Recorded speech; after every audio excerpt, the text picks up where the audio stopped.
आखिरकार बिहार को लेकर भारतीय जनता पार्टी का डर सच हो ही गया। अब बीजेपी को इस गठबंधन की काट ढूंढनी होगी।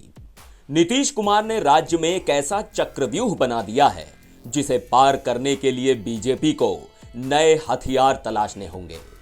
2015 के विधानसभा चुनाव में बीजेपी को जनता दल यूनाइटेड और राष्ट्रीय जनता दल के हाथों बड़ी हार मिली थी। आरजेडी का राज्य में मुस्लिम और यादव वोट बैंक पर कब्जा है। ये वोटर राज्य के कुल वोट का 1/3 हिस्सा हैं। ऐसे में अब बीजेपी अपने तुरुप के इक्के पीएम नरेंद्र मोदी के करिश्मे के भरोसे है। पार्टी का मानना है कि बिहार में 2015 वाले नतीजे नहीं आने वाले। वो समय गुजर चुका है और पार्टी अब पूरी ताकत के साथ जमीन पर उतरेगी। बीजेपी को छोड़ आरजेडी के साथ जाने वाले नीतीश ने बिहार में भगवा दल के लिए तगड़ा चक्रव्यूह बना दिया है। 8वीं बार शपथ लेने जा रहे नीतीश के साथ JDU, RJD, Congress, CPI-ML, CPM, CPI और हम जैसे दलों का सतरंगी गठजोड़ है। बता दें कि इस महागठबंधन में जेडीयू के पास 45 सीटें, आरजेडी के पास 79, कांग्रेस के पास 19, सीपीआई-एमएल के पास 12, सीपीएम और सीपीआई के पास 2-2 सीटें और हम के पास 4 सीटें हैं। 77 विधायकों के साथ बीजेपी राज्य का एक लौता विपक्षी दल बन गई है। ऐसे में नीतीश के कुनबे में शामिल 7 दलों के मजबूत जनाधार वाले गठजोड़ से पीएम मोदी और बीजेपी कैसे निपटेंगे, ये देखना दिलचस्प होगा। नीतीश कुमार के साथ कुर्मी और कुशवाहा वोट बैंक हैं।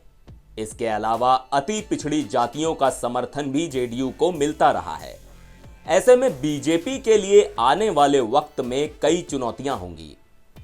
इन सारी चुनौतियों से बीजेपी वाकिफ है और वो इसके लिए तैयार भी हो गई है। पार्टी को पीएम नरेंद्र मोदी की लोकप्रियता पर भरोसा है। खास तौर पर पीएम मोदी का ओबीसी होना बीजेपी को बिहार में फायदा दिला सकता है। बीजेपी तमिलनाडु से लेकर उत्तर भारत में इसका फायदा उठा सकती है। तमिलनाडु और उत्तर भारत के राज्यों में पिछड़ों की बड़ी आबादी रहती है। इसके अलावा बीजेपी को हिंदुत्व के मुद्दे पर बड़ा समर्थन मिल रहा है और ये जाति फैक्टर को तोड़ सकता है।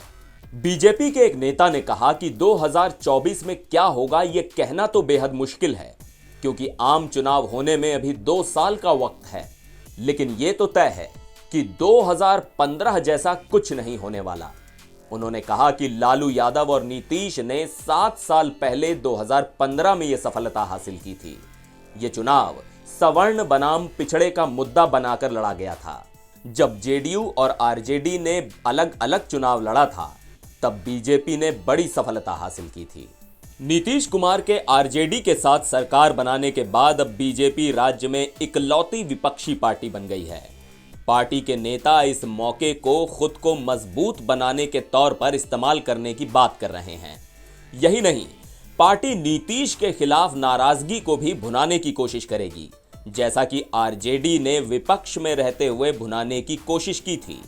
एक सूत्र ने बताया कि नीतीश कुमार कोई नया चेहरा तो रहे नहीं, उनकी विश्वसनीयता शून्य हो गई है।